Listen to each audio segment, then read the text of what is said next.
जन्मठेप शिक्षा झालेल्या आरोपीला उच्च न्यायालयात जामीन मंजूर। सारोळे तालुका बार्शी येथे पत्नी मीनाक्षी साबळे हिचा खून केल्याच्या आरोपावरून जन्मठेप शिक्षा झालेला तिचा पती संतोष जगन्नाथ साबळे याची मुंबई उच्च न्यायालयाच्या कोल्हापूर खंडपीठाने जामिनीवर मुक्तता करण्याचे आदेश दिले।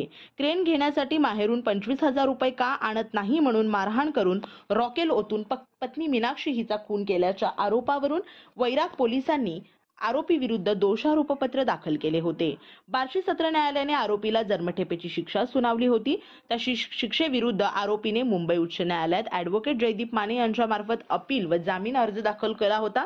सदर जामीन अर्जाची सुनावणी मुंबई उच्च न्यायालयाच्या कोल्हापूर खंडपीठाचे न्यायमूर्ती MS कर्णिक व न्यायमूर्ती शर्मिला देशमुख यांच्या खंडपीठासमोर झाली।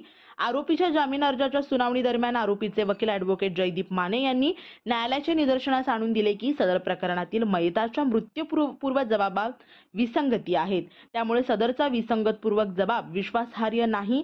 अनेक दिवसापासून आरोपी हा कारागृहात बंदिवासात आहे, त्यामुळे तो जामीन मिळण्यास पात्र आहे। दोन्ही बाजूचे युक्तिवाद ऐकून खंडपीठाने आरोपीची जामिनावर मुक्तता करण्याचे आदेश दिले। या प्रकरणी आरोपीतर्फे ॲडव्होकेट जयदीप माने तर सरकारतर्फे ॲडव्होकेट SN देशमुख यांनी काम पाहिले।